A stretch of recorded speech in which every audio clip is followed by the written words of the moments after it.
ببینید این فهمیدن اولویت هاست، شناختن اولویت هاست. جهت را نشان میداد امام. فرمود حفظ نظام از اوجب واجبات یا اوجب واجبات است، یعنی همه مسائل بعدی فرع این مسئله است. این جهت رو به ما نشان داد.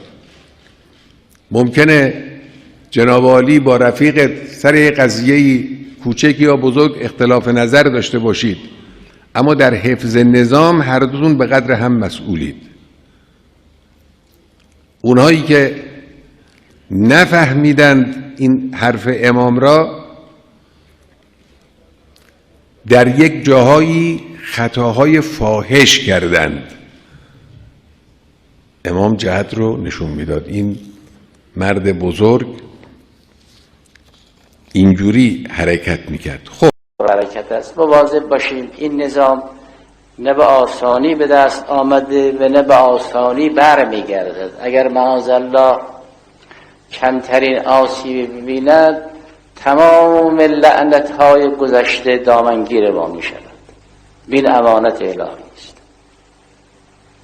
الی یوم القیامه هر مسلمانی که بیاید لعنتش دامنگیر ماست.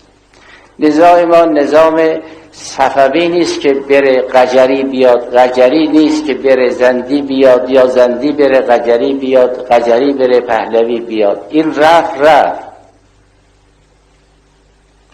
بر همه ما واجب عینی است که این نظام را حفظ کنیم.